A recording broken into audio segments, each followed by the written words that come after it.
Hello बच्चों, उम्मीद है आप फिट फाट होंगे और अपने इस बोर्ड एग्जामिनेशन की ज़बरदस्त तैयारी कर रहे होंगे। और जैसा आप जानते हैं कि बोर्ड एग्जामिनेशन में एमसीक्यू का भी अच्छा खासा वेटेज है, तो उस सीरीज़ को लेके हम लोग एमसीक्यू बाहुबली सीरीज़ आपके लिए लेके आए हैं। और यहाँ पर हम लोग डिस्कस करेंगे चैप्टर नंबर 5 जो मैग्नेटिज्म एंड मैटर पे है। तो ये बाहुबली सीरीज़ क्यों है, जैसा मैंने यहाँ लिखा भी है कि इसके अंदर मैं सारे जो आपके 10 साल के पीवाईक्यूज हैं, प्रीवियस ईयर क्वेश्चंस एमसीक्यू के, वो इंक्लूड कर रहा हूं। इसके अलावा एनसीईआरटी के एग्जाम्पलर के एमसीक्यू इंक्लूड कर रहा हूं जो आपके कोर्स में हैं, और उसके अलावा एक्स्ट्रा एमसीक्यू। यानी इस सीरीज को पूरा अगर आप देखते हैं, फॉलो करते हैं, तो जबरदस्त तरीके की आपकी तैयारी हो जाएगी। अच्छा, स्टार्ट करने से पहले एक अपील कि अगर आप चाहते हैं कि फिजिक्स आसान भाषा में समझ में आए, वीडियो देखकर आपके न्यूमेरिकल निकले, बड़ा अच्छा परफॉर्मेंस आप करें, तो झट से सब्सक्राइब कर लीजिए अरविंद एकेडमी चैनल को। चलिए बात को स्टार्ट कर लेते हैं। और ये है chapter 5 magnetism matter MCQ Baahubali series, और मैंने इसकी खास बातें आपको बता दी है। अच्छा, मैंने आपके लिए बहुत कुछ बनाया है, लगातार मैं मेहनत कर रहा हूं, जैसे one shot, PYQs, derivations, NCERT solutions और प्योर गोल्ड सीरीज, और अब ये एमसीक्यू चल रहा है। तो इसको, इतनी सीरीजों को आप ढूंढेंगे कैसे आराम से, जिससे आप इसका फायदा उठा पाएं। तो जैसे देखिए, मैं दिखाऊं, ये देखिए वन शॉट सीरीज है, ये चैप्टर के नाम है, ये प्ले वाला बटन दबाएंगे तो वो खुल जाएगा। इसी तरीके से ये पीवाईक्यू सीरीज है, दिख रहा है, ये डेरिवेशन की है। ये देखिए एमसीक्यू सीरीज, बाहुबली सीरीज जो चल रही है, ये एनसीईआरटी वगैरह वाली है, और ये प्योर गोल्ड सीरीज है। तो आप किसी भी, इसके अलावा भी है, ये तो फोटो है तो स्क्रॉल नहीं हो पाएगा। आप जिस भी वीडियो को चाहते हैं वन शॉट देखना, तो वन शॉट मान लीजिए रे ऑप्टिक्स का देखना चाहते हैं, तो आपने देख लिया, रे ऑप्टिक्स यहां दिख जाएगा और आपने जाके क्लिक कर दिया। अब आपने सोचा यार कि मैं जो हूं रे ऑप्टिक्स का पीवाईक्यूज भी देख लूं, तो आप ये सोच सकते हैं कि पता नहीं अरविंद सर ने बनाया नहीं बनाया है। तो यहां पर कोई दिक्कत नहीं है, बना है जो आपके सामने दिख रहा है। आपने तुरंत क्लिक करके एमसीक्यू भी तैयार कर लिया। आपने कहा नहीं भाई, मैं एमसीक्यू पीवाईक्यूज तैयार कर लिए, अब एमसीक्यू भी करूंगा, तो वो भी आपको साथ में दिख रहा है।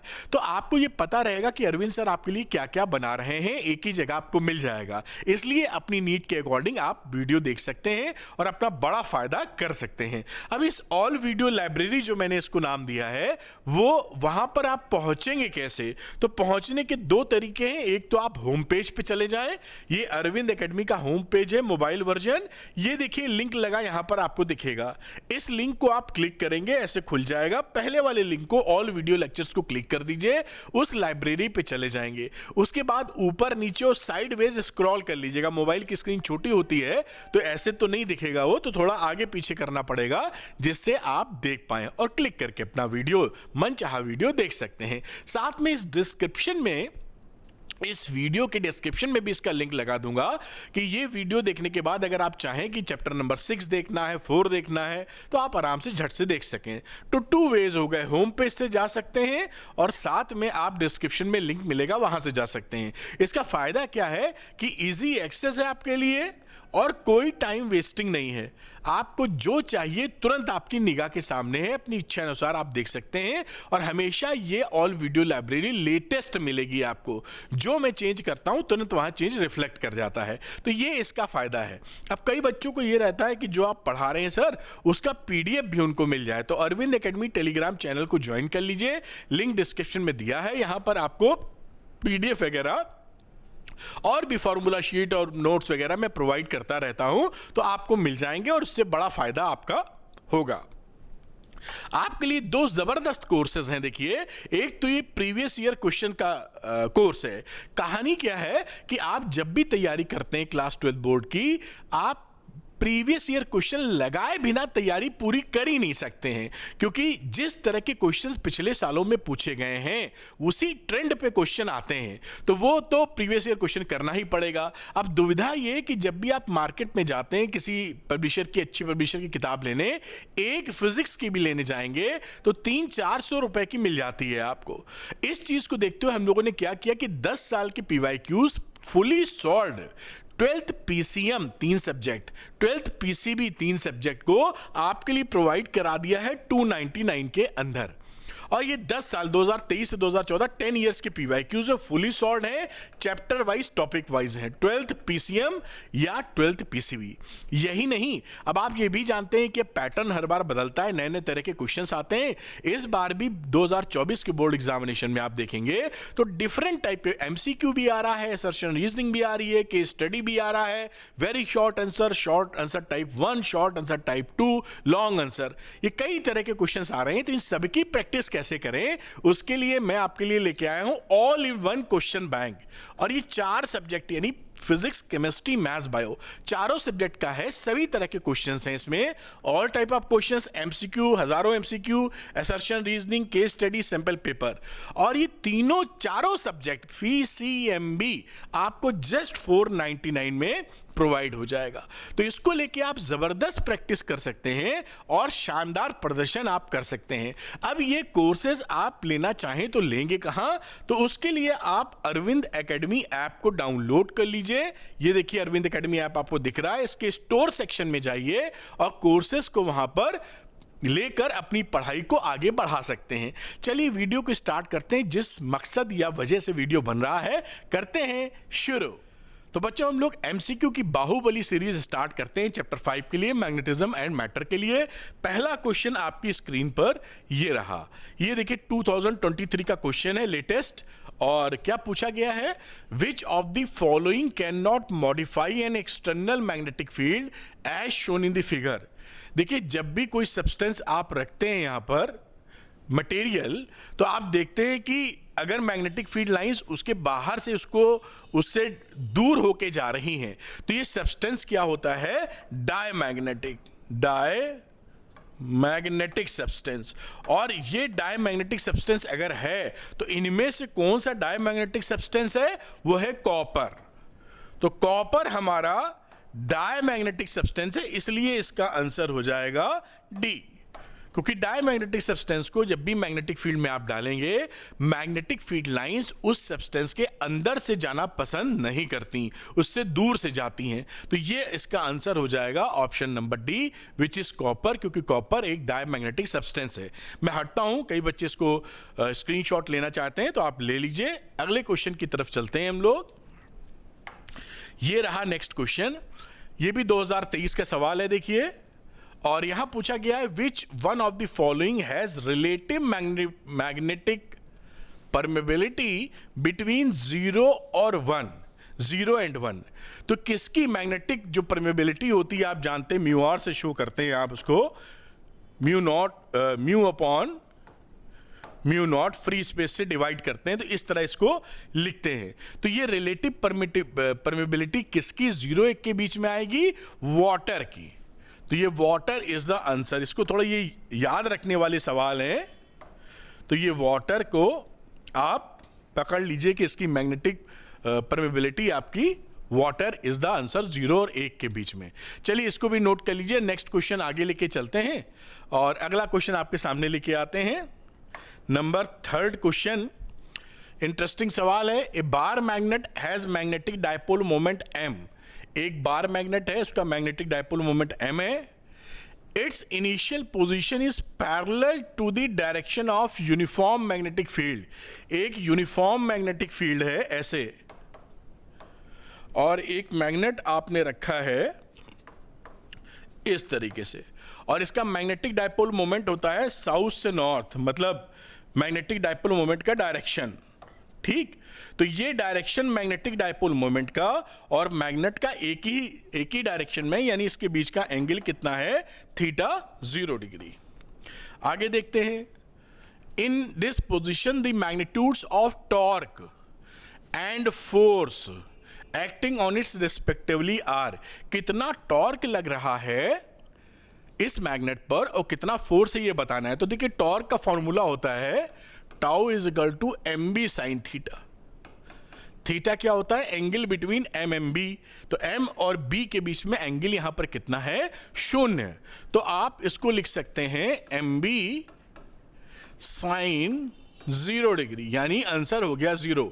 तो टाउ या टॉर्क आपका रहेगा 0, ये टॉर्क है। और अब बात आई फोर्स की, मैग्नेटिक फोर्स। तो आप जानते हैं कि अगर हम पोल्स की बात करें तो यहां पर अगर फोर्स लग रहा है मैग्नेटिक फोर्स नॉर्थ पे मैग्नेटिक फील्ड की डायरेक्शन में, तो साउथ पर उतना ही फोर्स लगेगा उसकी अपोजिट डायरेक्शन में। देख पा रहे हैं ना, मैग्नेटिक फील्ड की डायरेक्शन में अगर लग रहा है फोर्स, तो उसी डायरेक्शन में फोर्स लग रहा है, और ये साउथ लग रहा है उसकी अपोजिट, यानी इक्वल एंड अपोजिट फोर्सेस। तो net force will be zero, net force will be zero, यानी दोनों का आंसर 0 0, और इस वजह से ऑप्शन नंबर सी सही हो जाएगा। और भी काफी इंटरेस्टिंग सवाल हैं, पूरा वीडियो देखें जिससे आपको पूरा अंदाजा लग सके। तो मैं हटता हूं, इसको आप पॉज करके नोट कर लीजिए। अगला सवाल लेते हैं जो कि क्वेश्चन नंबर 4 होने वाला है। आइए देखते हैं, यह है क्वेश्चन नंबर 4 बेटा। और विच of the following statements is correct, कौन सा स्टेटमेंट करेक्ट है। जब ये ट्रू फॉल्स वाले आए या करेक्ट इनकरेक्ट आए तो ध्यान से पढ़ लीजिएगा। कभी कभी इनकरेक्ट लिख देते हैं, आप झटके में करेक्ट ढूंढने लगते हैं, तो वो आती हुई चीज गलत हो जाती है वहां। खैर, तो कौन सा सही है ये पता करना है। Magnetic field lines do not form close loop, तो मैग्नेटिक फील्ड लाइन तो क्लोज लूप बनाती हैं, ये कह रहा है नहीं, तो ये गलत हो गया। दूसरा, magnetic field lines start from north pole and end at south pole, ये भी गलत है। आप जैसा जानते हैं कि मैग्नेटिक फील्ड लाइंस नॉर्थ से शुरू होकर साउथ पे खत्म नहीं होती हैं, फिर अंदर साउथ से नॉर्थ जाती हैं, ये आपको बड़े अच्छे से मालूम है। तो सेकंड और वाला ऑप्शन भी गलत हो गया।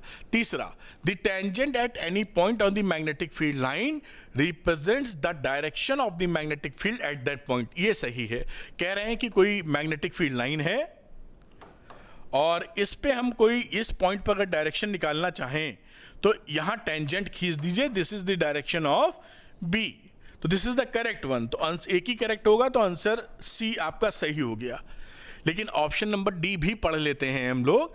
लिखा है टू मैग्नेटिक फील्ड लाइंस में इंटरसेक्ट, भाई आपस में थोड़ी काटती हैं, आप तो जानते हैं मैग्नेटिक फील्ड लाइंस आपस में नहीं काटती हैं। तो option number D is wrong, answer number option number C is the correct one. तो मैं हटता हूं, इसको आप नोट करें। अगली बात आगे क्वेश्चन नंबर 5 आपके सामने लाता हूं। चलते हैं क्वेश्चन नंबर 5 पर, और ये रहा question number 5। Which of the following has its permeability less than that of the free space. तो फ्री स्पेस से भाई देखिए, म्यू आर की बात करें, रिलेटिव परमेबिलिटी, तो मीडियम की परमेबिलिटी अपॉन फ्री स्पेस की परमेबिलिटी। ये यहां पर देखें तो लिखा है फ्री स्पेस की परमेबिलिटी से कम हो, तो रिलेटिव परमेबिलिटी 1 से कम होनी चाहिए, जो कि होती है कॉपर के लिए। तो दिस इज फॉर कॉपर, हमारा जो म्यू आर है उसकी वैल्यू 0.999994 होती है, ये कॉपर के लिए। जबकि एल्युमिनियम की बात करें तो थोड़ी सी स्लाइटली 1 से ज्यादा होती है, 1.000022। ये किसके लिए? एल के लिए। एल समझ जाओगे ना, मैं पूरा ही लिख देता हूं, क्यों रिस्क लेना। एल्युमिनियम, तो एल्युमिनियम के लिए, क्योंकि कॉपर एल्युमिनियम काफी आपसे पूछे जाते हैं, तो यहां का जो आंसर है वो आंसर हो जाएगा ए, विच इज कॉपर। क्योंकि कॉपर की आप रिलेटिव परमेबिलिटी एक से थोड़ा कम देख रहे हैं, तो ये आपका फ्री स्पेस से कम हो गई, क्योंकि दिखाई पड़ रहा है म्यू नॉट है, इसका रेशियो 1 से कम है, इसकी परमेबिलिटी 1 से कम हो गई, इसका मतलब फ्री स्पेस से कम है। तो इसको आप नोट कर लीजिए, और फिर अगली चर्चा करेंगे जो है क्वेश्चन नंबर 6 की। आप इसको नोट कर पाए होंगे। चलते हैं अगले क्वेश्चन पर, which is question number 6। Above curies temperature, ये भी देखिए एक याद रखने वाला सवाल है, पढ़ाई की है तो बिल्कुल याद कर पाएंगे। क्यूरीज टेम्परेचर के ऊपर होता क्या है, हमें मालूम है और आप पढ़ रहे हैं तो आपको भी मालूम है। फेरोमैग्नेटिक मटेरियल या सब्सटेंस पैरामैग्नेटिक सब्सटेंस में बदल जाते हैं, वही हमको यहां ढूंढना है। फेरोमैग्नेटिक मटेरियल बिकम्स डायमैग्नेटिक, गलत है। Ferromagnetic material becomes paramagnetic, this is the correct answer, जो मैंने आपसे बात की थी। तो ये आपका एक पढ़ाई वाला सवाल है, सीधी तौर पर आता है तो फट से कर लेंगे, नहीं आता तो गलत हो जाएगा। और बाकी चीज़ें एक ही ऑप्शन सही होता तो बाकी पढ़ने से कोई फायदा नहीं। पैरामैग्नेटिक मटेरियल बिकम्स फेरोमैग्नेटिक, गलत लिखा हुआ है, फेरो पैरा में होता है। पैरामैग्नेटिक मटेरियल बिकम डायमैग्नेटिक, ये भी गड़बड़ लिखा हुआ है। तो option is B is the correct. Pause करके नोट कर लीजिए, इन सब बातों को ध्यान रखिए। ये बोर्ड्स में आए हुए सवाल हैं, इनको हल्के में आप नहीं ले सकते। ऐसे ही सवाल आपको बोर्ड एग्जामिनेशंस में मिलेंगे। चलिए अगला क्वेश्चन नंबर 7 आपके सामने। अब इसको थोड़ा देख लीजिए। नॉर्मली आप पढ़ाई करेंगे तो इसका जवाब बिना किए थोड़ा मुश्किल हो सकता है देना। खैर, if the magnetizing field on a ferromagnetic material increased its permeability का मामला म्यू, और मैग्नेटाइजिंग फील्ड की बात करने तो हम यहां पर H लिखे दे रहे हैं जो बाहर लगाई जाती है। इसकी में रिलेशन क्या होता है, देखिए, mu is equal to B upon H. ये मैग्नेटाइजिंग फील्ड है जो बाहर लगाई जा रही है, ये मैग्नेटाइजेशन है जो उसके अंदर हो रहा है। तो फेरोमैग्नेटिक मटेरियल में मैग्नेटाइजिंग फील्ड, फेरोमैग्नेटिक मटेरियल में इन फेरो, बाकी आप समझ जाएंगे, मैग्नेटिक मटेरियल में when you increase H magnetizing field, mu पे क्या फर्क पड़ेगा, म्यू विल बी डिक्रीज्ड, क्योंकि इसका जो बी है उस बी पे ज्यादा फर्क नहीं पड़ता। फेरोमैग्नेटिज्म में अंदर ही इतना स्ट्रॉन्ग मैग्नेटिक फील्ड होता है कि बी पे ज्यादा फर्क नहीं पड़ता। तो उस समय एच को बढ़ाने पर म्यू डिक्रीज कर जाएगा, यानी इसकी परमेबिलिटी डिक्रीज हो जाएगी। ये इसका आंसर है। तो आंसर इज 1 ए नंबर। तो इन बातों को थोड़ा सा पकड़ के चलेंगे, जिससे अगर ये सवाल नहीं किया होगा, जैसे ये भी 2023 का सवाल है, देखिए किसी बच्चे ने सवाल अगर नहीं किया है तो एकदम से सामने आएगा तो चकरा सकता है कि यार इसके कैसे निकालें, है ना। तो ये इसलिए जरूरी है कि ये ट्रेंड, जिस तरह के सवाल आते हैं वैसे ही आएंगे। और ये जो बाहुबली सीरीज है तो स्ट्रॉन्ग इसलिए हो गई क्योंकि प्रीवियस ईयर के सारे 10 साल के सवाल हम ले रहे हैं एमसीक्यूज के, उसके अलावा एग्जाम्पलर भी और एडिशनल क्वेश्चंस भी, जबरदस्त। खैर, आप इसको पॉज करके नोट कर लीजिए और अगले क्वेश्चन पे चलते हैं, जो है तो बहुत सरल 8वां, लेकिन गलती की पूरी संभावना आपके सामने रखता है। तो 8वां नंबर क्वेश्चन देखते हैं। A stationary magnet does not interact with. अब ये देखिए, एक स्टेशनरी मैग्नेट का मतलब है कि एक मैग्नेट है, रुका हुआ मैग्नेट। स्टेशनरी मतलब रेस्ट पर है, रुका हुआ है। तो आयरन रॉड, अगर यहां पे कोई आयरन रॉड है तो उसको थोड़ी छोड़ेगा, ये तो चपका लेता है, उसको अट्रैक्शन करता है आयरन का। ए मूविंग चार्ज, कोई चार्ज अगर मूव कर रहा है तो उस पर भी इंटरेक्शन करेगा, क्योंकि चार्ज जब मूव करता है तो आप जानते हैं charge moving in magnetic field, ये मैग्नेटिक फील्ड प्रोड्यूस कर रहा है तो वो उस पर फोर्स लगा देगा, इंटरैक्ट कर जाएगा। स्टेशनरी मैग्नेट, अब यहां पे कोई दूसरा अगर चुंबक रखा हुआ है तो उससे भी इंटरैक्ट करेगा। ये नंबर 1 पोजीशन थी, नंबर 2 थी, ऑप्शन नंबर 3 था। भाई 2 चुंबक पास लाओगे तो रिपेल करेंगे या अट्रैक्ट करेंगे, depending on the like poles हैं कि अनलाइक पोल्स हैं। अब चौथी बात, स्टेशनरी चार्ज, अगर कोई चार्ज यहां पर है लेकिन वो रेस्ट पर है, स्टेशनरी है, नंबर 4 ऑप्शन। तो रुके हुए चार्ज पर मैग्नेटिक फील्ड कुछ प्रभाव नहीं डालता। हम ये फॉर्मूला पढ़े हुए हैं ना, फोर्स की बात कर लें अगर, QVB sin थीटा, तो अगर V यहां 0 कर देते हो तो फोर्स 0 होता है, क्योंकि रुके हुए चार्ज पर मैग्नेटिक फील्ड जो ये पैदा कर रहा है वो कोई असर नहीं डालेगा जब तक ये चलेगा नहीं। तो इसका आंसर डी है। तो ये है तो सरल सवाल, लेकिन झटके में आपसे गलती होने की पूरी संभावना बनाता है, इसलिए ये इंपॉर्टेंट हो जाता है। तो आपको मैंने फोटो बना के कोशिश की है बड़े आसानी से समझा दूं, उम्मीद है इसमें मुझे सफलता जरूर मिली होगी। आगे चलते हैं क्वेश्चन नंबर 9 की तरफ। तो इसको पॉज करें और बेटा जी नोट कर लें, आते हैं और चलते हैं क्वेश्चन नंबर 9 पर, जिसको करेंगे 9 विल बी फाइन। तो 9 को फाइन कर देते हैं हम लोग। तो 9 नंबर पे आ गए।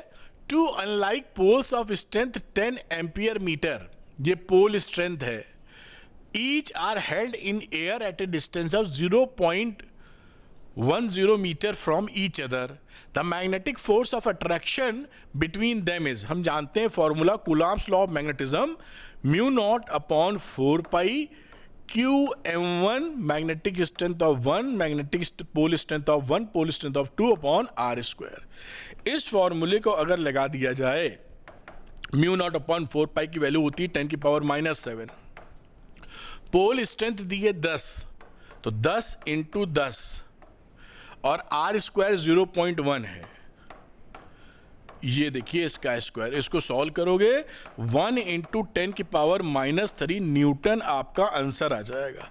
और इसके हिसाब से ऑप्शन नंबर डी सही है। तो आंसर इसका क्या हो गया बेटा? डी। और देखिए कितना सीधा, मतलब फुल टॉस बॉल पे छक्का मार देने वाली स्थिति है।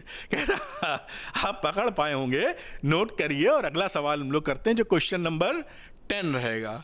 तो चलिए 10 वाला सवाल बढ़िया है, लेकिन फिर भी मतलब आप कर लेंगे, बहुत ही आसान सवाल है, लेकिन थोड़ा ध्यान देने की जरूरत पड़ेगी। आइए समझते हैं क्वेश्चन नंबर 10। मजेदार क्वेश्चन लिखा है, a bar magnet A B, ये बनाओ भाई, इसमें बनाना पड़ेगा, मैंने सवाल पहले पढ़ रखा है बेटा, जिससे आपको बना दूं, अच्छे से समझा सकूं। तो ये ए बी एक मैग्नेट ले लिया, ये ए बी बना लेते हैं।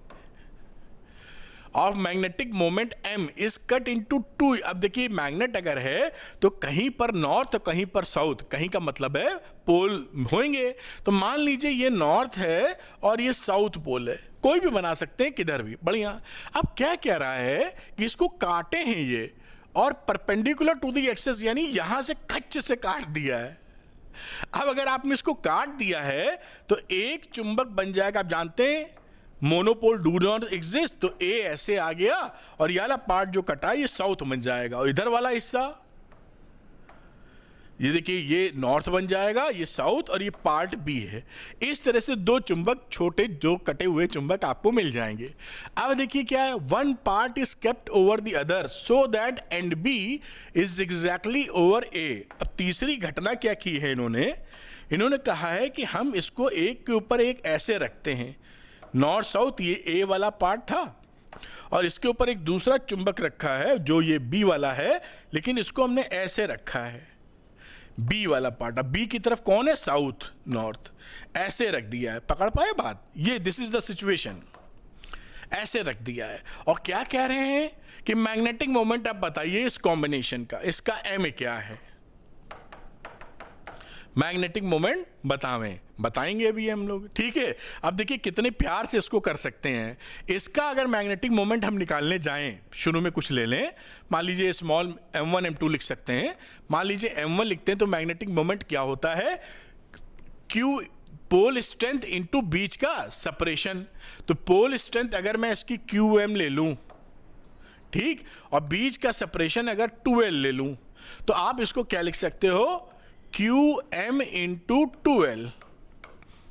ये हो गया मैग्नेटिक मोमेंट साहब। और मैग्नेटिक मोमेंट एक वेक्टर क्वांटिटी होती है, तो इसका डायरेक्शन हो जाएगा साउथ से नॉर्थ की तरफ, जो हम समझा रहे हैं, लिखे नहीं हैं यहाँ। अब इसको जब कट्टी कट्टी काट दिए हैं ना आप, तो ये छोटे वाले जो दो बंदे हैं, इसको मैं लिख देता हूं, इस वाले को स्मॉल m1 कह देता हूं, इसको स्मॉल m2। तो स्मॉल m1 की वैल्यू क्या होगी? पोल स्ट्रेंथ तो वही रह गई, इसकी तो घटोत्तरी है नहीं, लेकिन लंबाई अब l हो गई इसकी। Separation between north and south, पहले का नॉर्थ साउथ के बीच का सेपरेशन 2L था, तो QM इंटू L, ये पहले वाले का कितना है? आधा। दिस इज m1/2, देख पाए हैं। और इसका डायरेक्शन हो गया साउथ से नॉर्थ, और इसका देखो भाई ये m1 था, इसको m1 लिए हैं।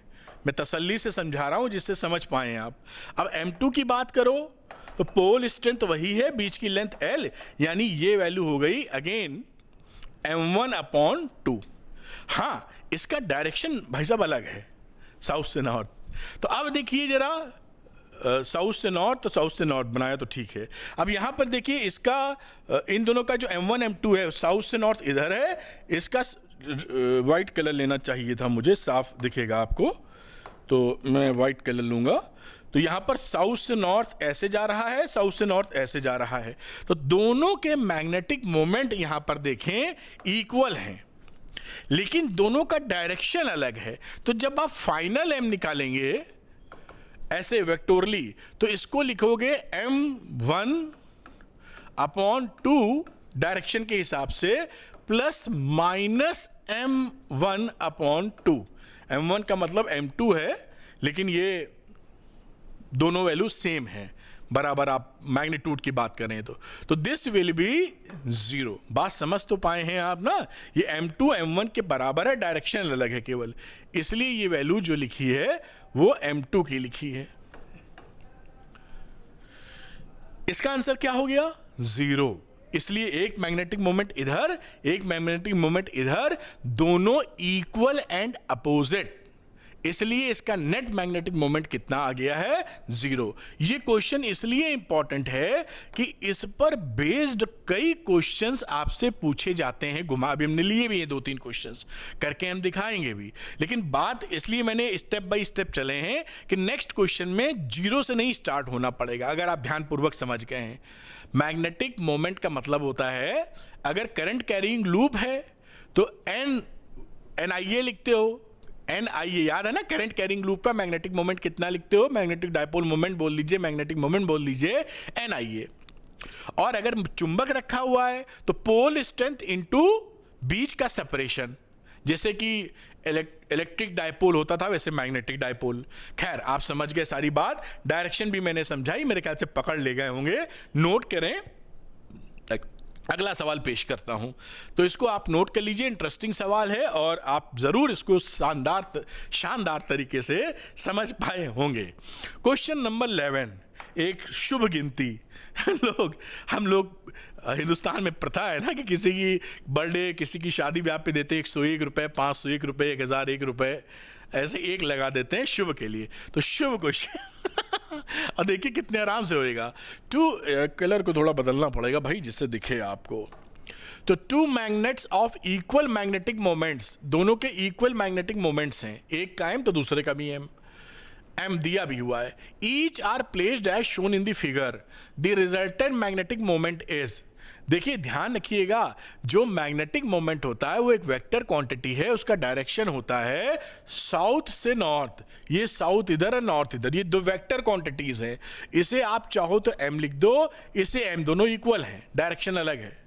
अब कुछ बच्चे यही नहीं समझ पाएंगे तो शुरू नहीं हो पाएंगे, कुछ समझेंगे तो कहेंगे हाँ बात पकड़ में आ गई सर, 2 वेक्टर क्वांटिटीज हैं, इनका रिजल्टेंट निकाल लेते हैं, बड़ी अच्छी बात। अब वो रिजल्टेंट निकालने में 60 का फार्मूला, 60 एंगल ले लेंगे, विच इज रॉन्ग। हमेशा ये जो वेक्टर बना है, देखिए एक इस तरफ जा रहा है और ये वेक्टर एक इस तरफ जा रहा है, पूंछ मिलाते हैं ना वेक्टर की, टेल, और ये एंगल आपको 60 दे रखा है। तो आपके लिए इन वेक्टर्स के बीच का एंगल कितना हो जाएगा बेटा? 120। ये कैच है इस सवाल में, जो गलती कर सकते हैं आप। तो अगर मैं इसके मैग्नीट्यूड की बात करूं, m नेट लिख दूं, तो अंडर रूट जैसे वेक्टर वाला फॉर्मूला निकलता है, p स्क्वायर यानी m square plus q square plus 2pq m into m upon cos theta which is cos 120 degree. ये इसका मैग्नीट्यूड आएगा। चलते हैं, ये हो गया 2m स्क्वायर और ये भी हो जाएगा 2m स्क्वायर बेटा, और ये हो जाएगा माइनस आधा cos 120। ये 2 से भाई साहब इस 2 को उड़ा दो, तो ये वैल्यू कितनी आ गई? 2m square minus m square, यानी बचेगा under root m square which is equal to m, and your answer is there. इसके हिसाब से option number A is correct one, A answer आ गया। लेकिन कहां गलती हो सकती है? 2 स्टेप थे गलती होने के। पहली बात यह कि भाई हम ये समझ ही ना पाए, याद ही ना आए कि m एक वेक्टर क्वांटिटी है, तो हम समझ नहीं पाए। खैर मान लीजिए वो समझे भी, पढ़े थे समझे, लेकिन जल्दीबाजी में हमने 60 एंगल ले लिया तो गलत हो जाएगा। और बाकी इसीलिए हम लोग कर रहे हैं कि सावधानी बरतते हुए आप सीख ले, कोई गलती ना करें, मजा आ जाएगा। खैर क्वेश्चन नंबर 11 था, अब चलते हैं क्वेश्चन नंबर 12 की, तो जो भी काफी इंटरेस्टिंग है। ये मेरे ख्याल से आप पॉज करके नोट कर पाए होंगे। 12वें क्वेश्चन की तरफ हम लोग बढ़ रहे हैं। ये भी मैग्नेटिक मोमेंट पे ही एक शानदार सवाल है। A magnetic moment P M is given, ठीक है, if it is bent, a magnetic with moment P M is given if it is bent into a semi circular form. कोई मैग्नेट रहा होगा, मैं मैग्नेट को मोटा ही बना दो भाई, नहीं तुम कंफ्यूज ना करो किसी कीमत पे। ये मैग्नेट है और इसका मैग्नेटिक मोमेंट कितना है बेटा, पी एम, और इसकी वैल्यू कितनी हो जाएगी, जो इसका पोल स्ट्रेंथ है क्यू एम इंटू बीच का सेपरेशन ले लेते हैं विच इज 2L। अभी के लिए जैसे हम बातों को पकड़ पाए, ठीक है, ये नॉर्थ साउथ वगैरह कुछ भी लिख दीजिए, ये कहानी थी अभी जो इन्होंने दे रखी है। पोल स्ट्रेंथ QM, बीच का सेपरेशन 2L मान लिया है। अब इन्होंने बोला कि इसको सेमी सर्कुलर फॉर्म में बेंड कर दिया है, तो ये भाई सेमी सर्कुलर फॉर्म में आपने इसको बेंड कर दिया, इस तरीके से बेंडिंग कर दी। तो ये मान लो नॉर्थ था तो नॉर्थ तो इधर रहा साहब और साउथ इधर रहा। अब ये इसका सेंटर आ गया। अब ये जो डिस्टेंस है ना बेटा, ये हो गई कितनी, डायमीटर के बराबर विच इज 2R, है ना। और यहां पर जो इसका PM डैश बोले, मतलब मैग्नेटिक मोमेंट की बात करें, P' लिख देते हैं, वो किसके बराबर होगा, पोल स्ट्रेंथ तो बदली नहीं, QM, पोल तो वैसे ही पड़ा हुआ है। हाँ, इसके अब ये इसका लेंथ ले जाएंगे, effective length which is 2R, तो दिस इज 2R। अब इस 2R को कुछ गड़बड़ सेटिंग करके हमें ऊपर वाले में लाना है। तो देखिए इसकी जो लेंथ थी 2L ना, वो जब बेंड किए हो तो ये लेंथ तो 2L ही है ना, ऐसे वाली लेंथ पेरीमीटर, ये लेंथ कितनी है 2L। और हम सर्किल का पेरीमीटर जानते हैं क्या होता है, 2πr पूरे सर्किल का, सेमी सर्किल का πr, तो πr बराबर 2L। बिल्कुल बात पकड़ में आ गई। इस r की वैल्यू निकाल लो, 2L अपॉन पाई, और इस R की वैल्यू यहां रख देते हैं जिससे हम कंपेयर कर पाए पहले से स्थिति। अब देखिए ये क्या बन गया, P dash is equal to QM into 2 और R की जगह रखा है 2L अपॉन पाई, आ गई वैल्यू। अब यहां पे मैं थोड़ा सा सेटिंग जमा देता हूं जिससे आपको सीखने में दिक्कत ना आए। 2QM 2L अपॉन पाई, ये QM 2L क्या था, पहले वाला PM, तो ये 2 upon pi into PM, this is your answer. देखिए आपको अच्छा भी लगेगा, कॉन्फिडेंस भी बढ़ेगा, सरल है सब कुछ, बहुत मैं प्यार से बता रहा हूं। और एग्जामिनेशन में ट्रेमेंडस, केवल एग्जामिनेशन नहीं, ये जो सवाल है ना, ऐसे कई सवाल आपको नीट में मिलेंगे, जेई मेंस में मिलेंगे, तो बशर्ते आप पकड़े रहें कॉन्सेप्ट को, तो आप कहीं नहीं हटेंगे पीछे। खैर एनीवे, इस सवाल के तहत अगर ऑप्शन की बात की जाए तो option number D is the correct one. ये आप यहां पर कहानी इसकी बन जाती है, और इसको समझ लीजिए, मैंने पूरा आपको मोहब्बत से समझा दिया है। क्वेश्चन नंबर 12 था, चलते हैं क्वेश्चन नंबर 13 की तरफ, पॉज करके नोट कर लिया जाए इसको। आ जाते हैं क्वेश्चन नंबर 13 पर। 13 है, a bar magnet of length 3 centimetre has points A and B, A यहां पर, बी वहां पर, फोटो बनी है, along it axis at a distance of 24 centimetre and 48 centimetre on the opposite sides, ठीक है। Ratio of magnetic fields at this points will be, हमें क्या निकालना है, BA अपॉन BB, ये हमको पता करना है। पहले क्या पता करना वो तो सूझे। खैर, एक्सियल पे जब सिचुएशन होती है मैग्नेट के एक्सियल पोजीशन पे, तो फॉर्मूला हमारा क्या होता है, B axial mu not upon 4 pi 2p upon r cube, ये फॉर्मूला हमारा होता है एक्सियल पे, एट एक्सियल पोजीशन, ठीक है। अब इसी के अनुरूप देखो, इसमें देखें तो ये बी ए जो है वो प्रोपोर्शनल है 1 अपॉन r क्यूब के, क्योंकि बाकी सारी क्वांटिटीज ए और बी पॉइंट के लिए सेम है। तो मैं अगर यहां पे लिखूं इस बात को ध्यान रखते हुए, तो बी ए अपॉन बी बी, तो ये देखिए रेसिप्रोकल है ना, उल्टा है, तो ये हो जाएगा ए ऊपर है तो आर ए नीचे हो जाएगा, और आर बी ऊपर हो जाएगा, उल्टा समझ पा रहे होगे, ए का नीचे बी का ऊपर, क्योंकि ये रिश्ता क्या कहलाता है ना। अब R B upon R A, तो आर बी था 48 सेंटीमीटर, आर ए था 24 सेंटीमीटर, और इसको कर दिया आपने क्यूब, ये 2 का आ गया क्यूब विच इज 8। यही आपका आंसर है, यही आपका आंसर है, एंड आंसर इज ए। ये आपका आंसर आ गया, देखिए। और बहुत ऐसे सवाल एकदम धुआंधार आते हैं, सरल है क्वेश्चंस, लेकिन पढ़ाई तो लगेगी थोड़ी बहुत ना।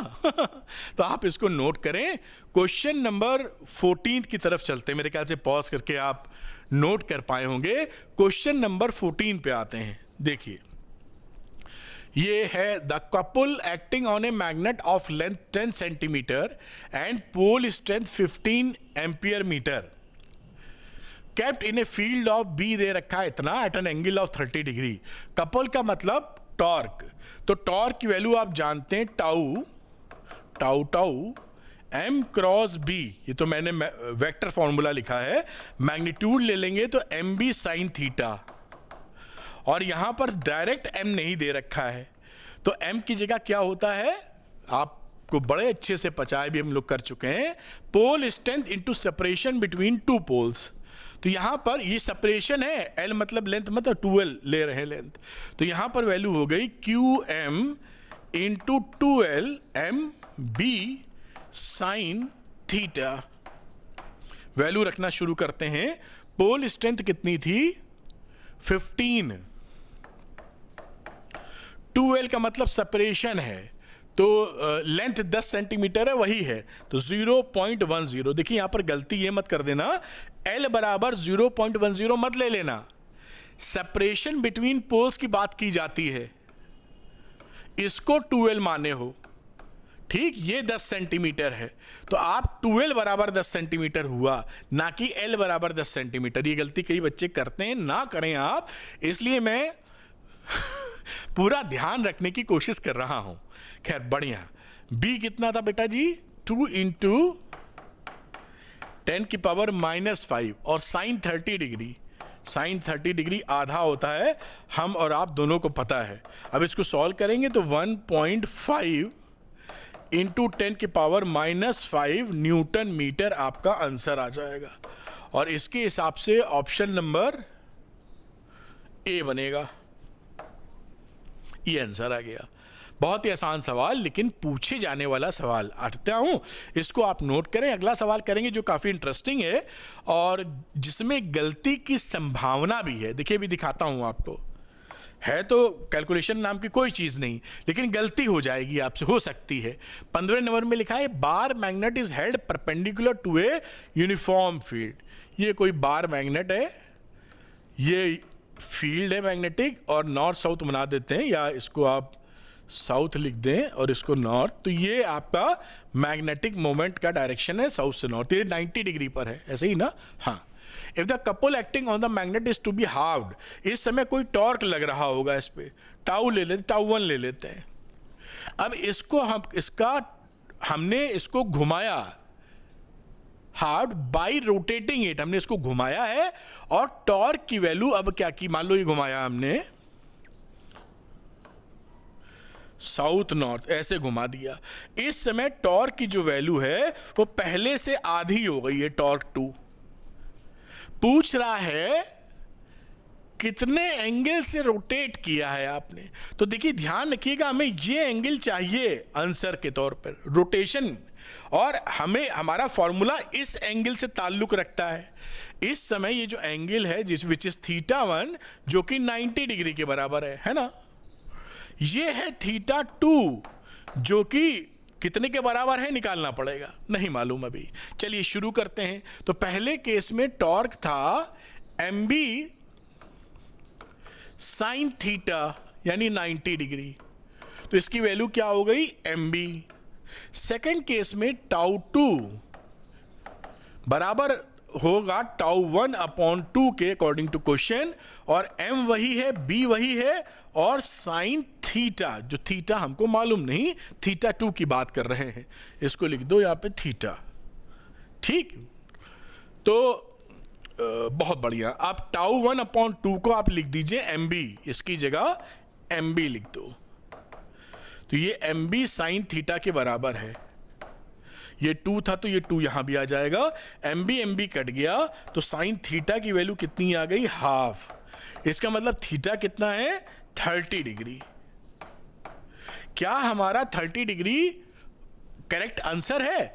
जी नहीं, 30 डिग्री आंसर नहीं है। आंसर ये है 90 में से 30 घटाओगे तो एंगल ऑफ रोटेशन क्या, ये गलती हो सकती है, आप सावधान रहना होगा। एंगल ऑफ रोटेशन वो कितना होगा, यहां पर 90 डिग्री में से आप 30 डिग्री घटाओगे, 60 डिग्री योर आंसर। और इसके हिसाब से ऑप्शन नंबर बी। ये गलती हो सकती है, पूरा सवाल तो सही निकाले और झट से आपने जल्दीबाजी में 30 डिग्री आंसर करके छुट्टी पा ली, गलत हो गया पूरी मेहनत। एमसीक्यू में तो कोई स्टेप मार्किंग भी नहीं है, सही तो सही, गलत तो गलत। आप समझ पाए होंगे केयरफुलनेस क्या रखनी है, कितना रोटेशन मारा गया है ये पकड़ना है। आप इसको नोट कर लीजिए। अगले सवाल की तरफ चलते हैं जो होगा क्वेश्चन नंबर 16। तो पॉज करें वीडियो और नोट कर लें। मेरे ख्याल से आपने नोट कर लिया होगा, ऐसी मुझे उम्मीद है। आते हैं अगले क्वेश्चन पर, और आज इस कलर को नीला यूज करेंगे। ए magnet of magnetic moment 2 joule पर Tesla is aligned in the direction of the magnetic field of this one. ठीक है, मतलब फोटो अगर बनाए तो ये अलाइंड है इस तरीके से, साउथ नॉर्थ इस डायरेक्शन में और मैग्नेटिक फील्ड इस डायरेक्शन में। थीटा 1 बोले तो यहां पर 0 डिग्री है, ये situation. What is the net work done, जो वर्क डन है to bring the magnet normal to the magnetic field. अगले किस्से में क्या किए हैं हम लोग, इस मैग्नेट को ऐसे घुमा मारे हैं, तो यहां थीटा 2 कितना हो गया है, 90 डिग्री। हमें वर्क डन निकालना है, तो वर्क डन देखिए कैसे निकलता है।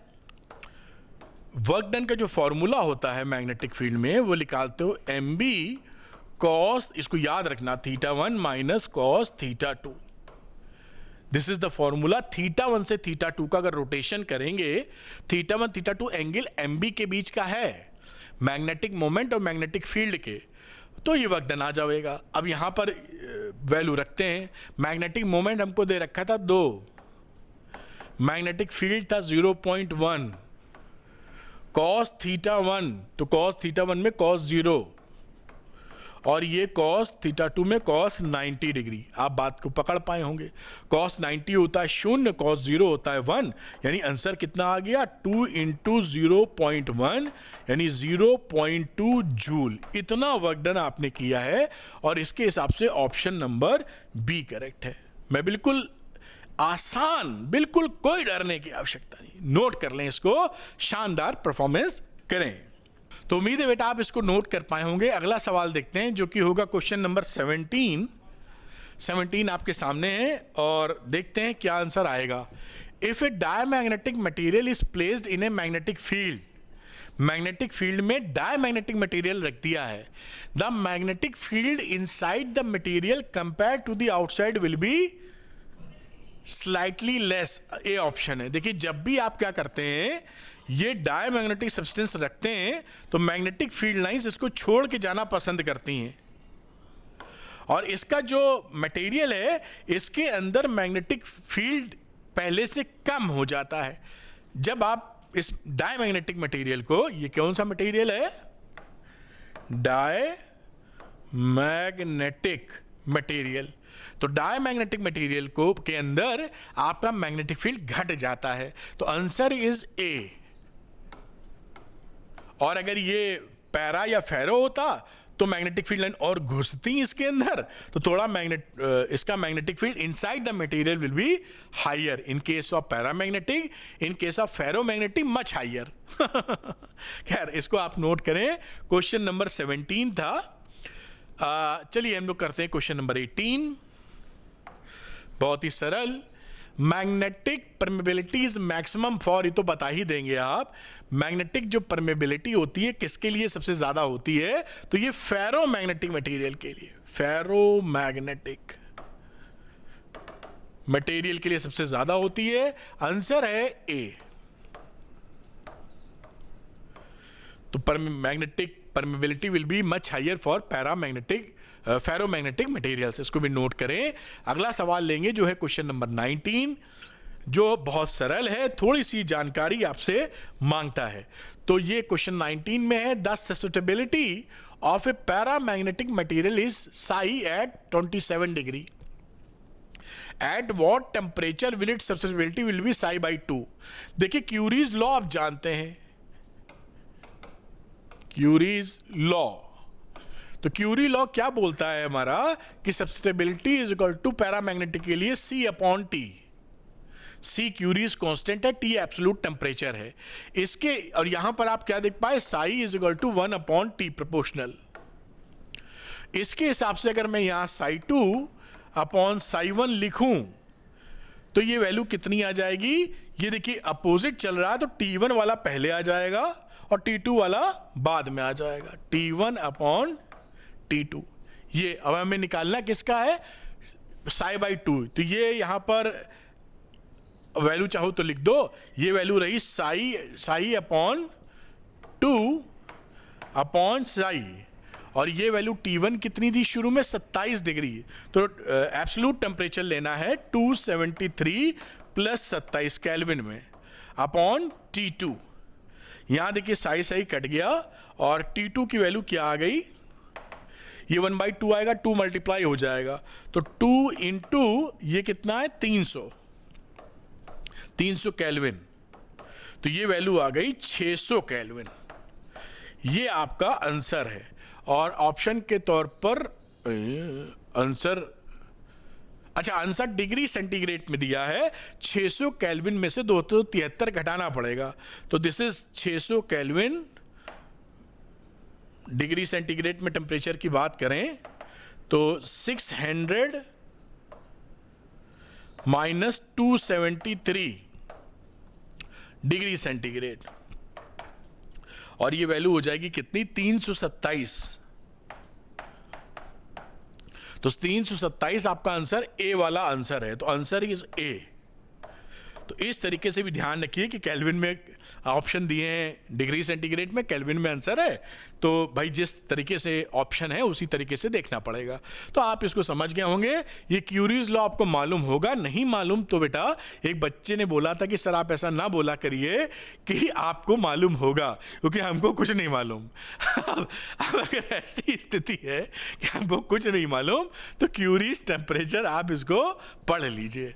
और आ गया है तो ये बातें मैं जब बताता हूं तो मैं कोशिश करता हूं कि आपको भागना ना पड़े, यहीं जीरो से लेकर चीजों को बिल्डअप कर दूं, कंफ्यूजन ना रहे आपको। तो आप इसको नोट करिए। क्वेश्चन नंबर 19 था। चलते हैं क्वेश्चन नंबर 20 के ऊपर। तो आ गए हम लोग क्वेश्चन नंबर 20 पे बेटा। आइए अगला क्वेश्चन करते हैं जो है question number 20। The magnetic susceptibility of a material of a rod is 499। Susceptibility का मतलब होता है साई। इसकी वैल्यू दे रखी है 499। परमेबिलिटी होता है म्यू आर, म्यू लिख दीजिए, ठीक है। और साई इसका लिख दिया था, कहीं लिखना चाह रहा हूं, ये साई लिख दिया। In vacuum is this one.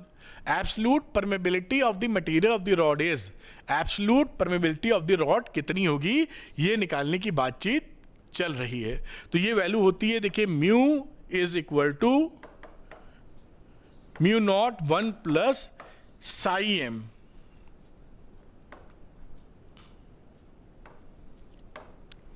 ये वैल्यू पकड़ी आपने, और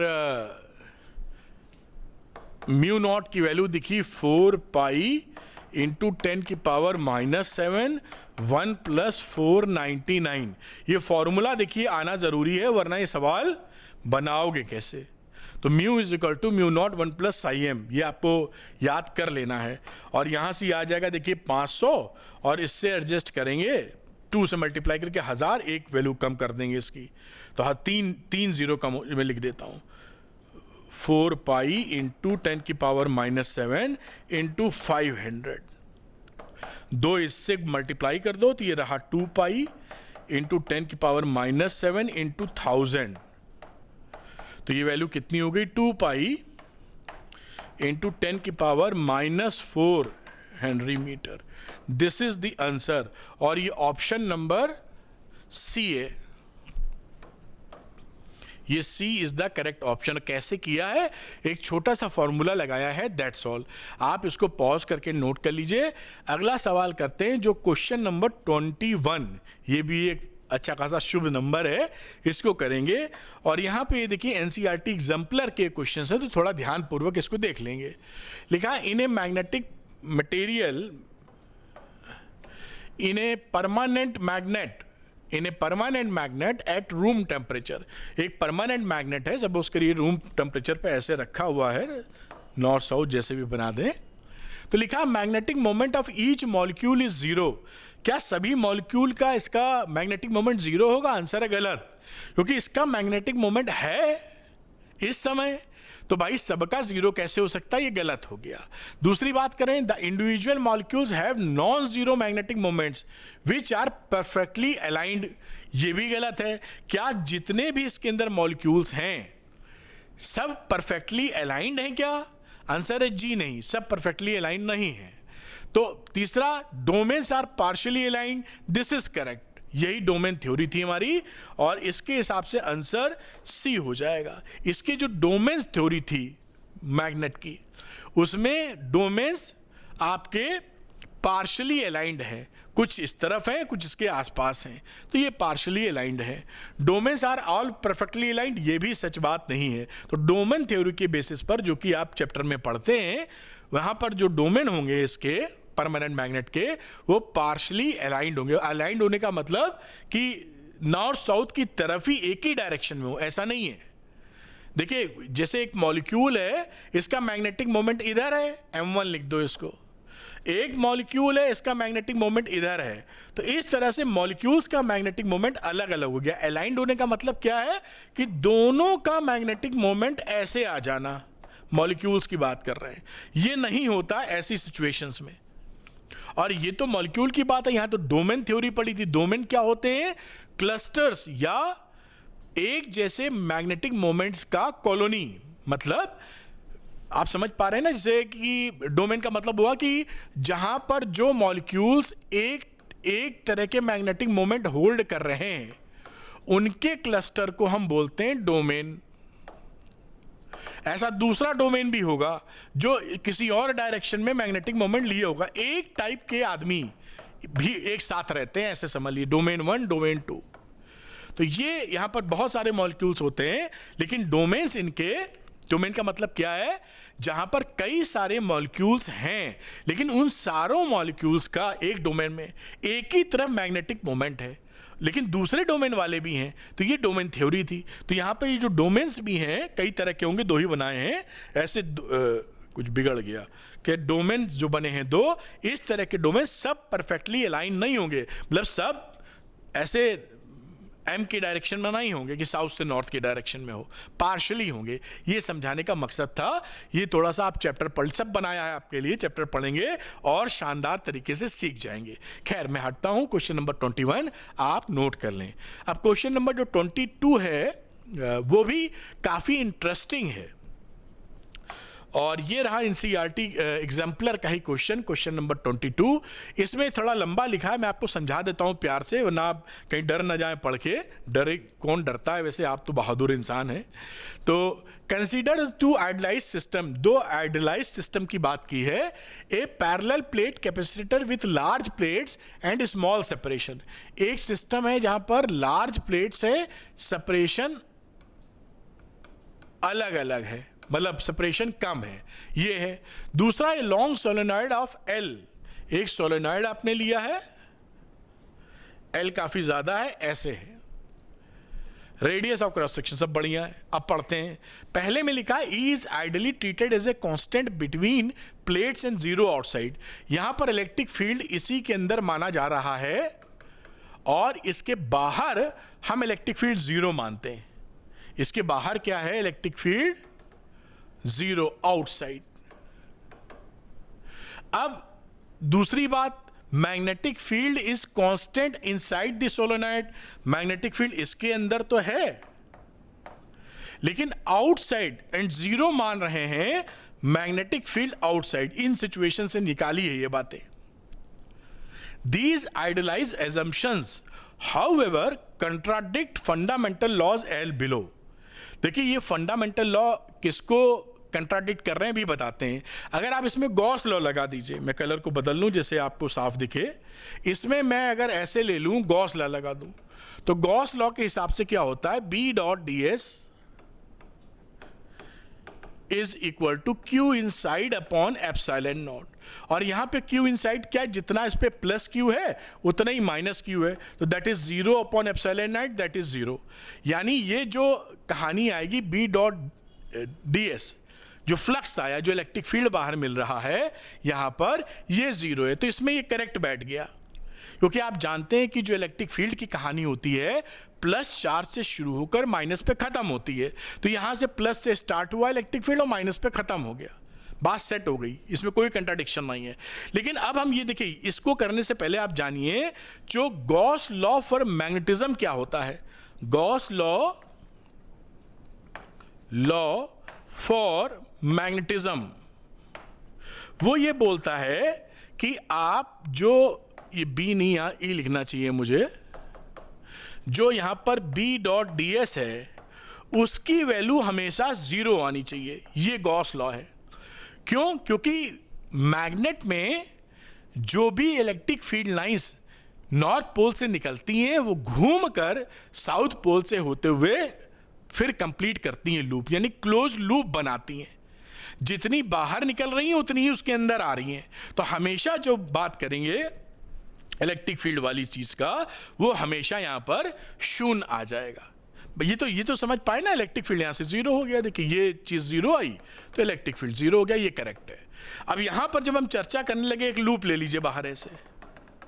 अब यहां पर आप लेके बैठे बी डॉट डी एस, तो जब आप बी डॉट डी एस करेंगे तो इसके अंदर बी डॉट डी एस की वैल्यू 0 के बराबर नहीं आएगी, क्योंकि यहां इलेक्ट्रिक फील्ड लाइंस दिख रही हैं. तो ये इसका ब्रीचमेंट है, जबकि 0 जितनी निकल रही हैं, जितनी जो मैग्नेटिक फील्ड लाइंस है वो निकल रही हैं, उतनी ही उसके अंदर घुसनी चाहिए. तो यहां पर आप देखेंगे कि B dot D S is not equal to 0. ये कंट्राडिक्ट कर रहा है गॉस लॉ फॉर मैग्नेटिज्म के. ये बात यहां पे साबित हो जाती है. और ये आंसर कौन सा हो जाएगा बेटा, यहां आंसर हो जाएगा बी. तो B is the correct one. ये आप इसको नोट डाउन कर सकते हैं. अगले सवाल को हम लोग करते हैं, तो इसको आप नोट कर लीजिए. नेक्स्ट क्वेश्चन हम लोग देखते हैं. ठीक है, अगले क्वेश्चन पे आते हैं. ये भी एक इंटरेस्टिंग सवाल है, एनसीईआरटी एग्जाम्पलर का क्वेश्चन है, जैसे आप और हम देख रहे हैं. लिखा है paramagnetic sample shows a net magnetization of 8 ampere per metre when placed in an external magnetic field of 0.6 Tesla or at a temperature of 4 Kelvin. When the same sample is placed in an external magnetic field of 0.2 Tesla at a temperature of 16 Kelvin, the magnetization will be. अब देखिए जो curies law होता है, paramagnetic substance है तो Curie law लगाएंगे. Curie's law होता है साई, हम जानते हैं, इज इक्वल टू एम. एक फॉर्मूला ये होता है, एक दो फॉर्मूले लगे, तो psi is equal to C upon T. और बाई डेफिनेशन हम जानते हैं साई बराबर होता है एम अपॉन एच.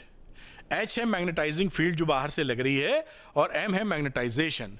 इस वैल्यू को इस साई की जगह एम बाई एच रख दो, तो M by H is equal to C by T. ये बात आप देख पा रहे हैं.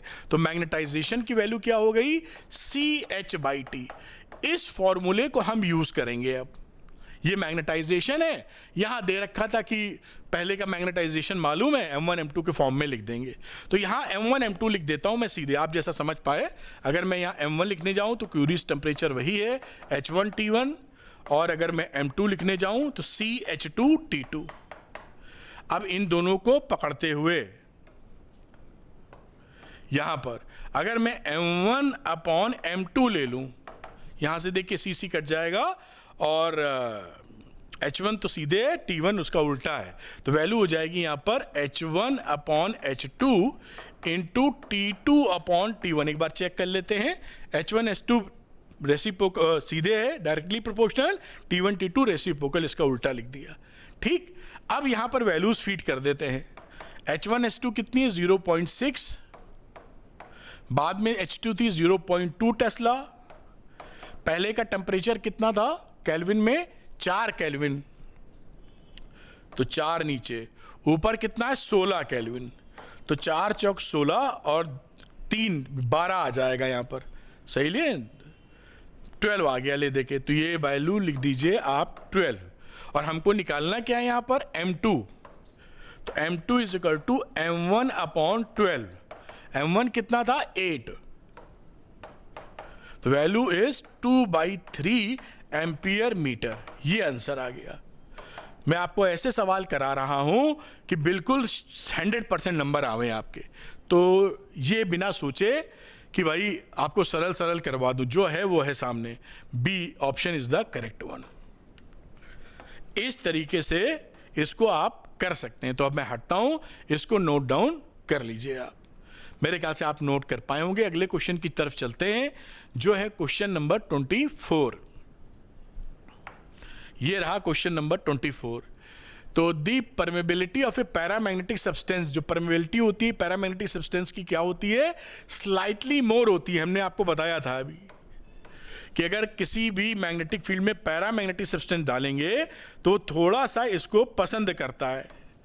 ये थोड़ा जो बाहर से जा रही थी वो थोड़ी सी लाइन हल्की सी इसके अंदर जाना चाहेंगी, इस तरीके से आप बना सकते हैं। ठीक, तो ये पैरामैग्नेटिक होंगी सब्सटेंस, तो जो मैग्नेटिक फील्ड होगा इसमें ज्यादा हो जाएगा बाहर वाली स्पेस से, एटमॉस्फेयर से। अगर वैक्यूम है तो वैक्यूम से ज्यादा मिलेगा। तो इस तरीके से आप इसको कहते हैं, permeability of paramagnetic substance is slightly more than vacuum. अच्छा, ये तो इसकी बात बताई, लेकिन ये वैसे ही पूछ रहा है कि पैरामैग्नेटिक की जो परमेबिलिटी है वो वैक्यूम से ज्यादा, मतलब क्या होती है वैक्यूम से, तो वैक्यूम से ज्यादा होती है। ये बनाने की आवश्यकता आपको नहीं है, ये तो मैंने दिखाया कि मैग्नेटिक फील्ड रखने में क्या है। ये इस कॉन्टेक्स्ट से नहीं भिड़ता है, यहां वैक्यूम से ज्यादा होती है पैरामैग्नेटिक की, सीधे आंसर ए आ जाएगा। खैर, आप इस 24 नंबर नोट कीजिए। अब 25 नंबर करते हैं, जो फिर से एक बड़ा इंटरेस्टिंग सवाल है, और देखिए इसको कैसे करेंगे। लिखा 2 wires of the same length, एक वायर है सेम लेंथ का, L same, are shape into a square of side A, एक बनाया हमने सी का स्क्वायर, साइड ए, क्योंकि स्क्वायर है चारों साइड ए हो जाएगी, पहला केस है। एंड ए सर्किल, दूसरे केस में हमने बनाया सर्किल, नंबर 2 केस है, ये सेंटर है, इसका कुछ रेडियस है आर, इसने बोला है। If they carry same current, मान लीजिए इसमें सेम करंट है, सेम करंट है, ठीक। If they carry same current, the ratio of their magnetic moment, इन दोनों का मैग्नेटिक मोमेंट निकालना है। जो मैग्नेटिक मोमेंट होता है वो NIA के बराबर होता है, मैग्नीट्यूड की बात करें तो, करंट कैरिंग सर्कुलर लूप का। n तो यहां दोनों केसेस में 1 है, तो सिंपल सी वैल्यू हो जाएगी कितनी, और करंट भी सेम है।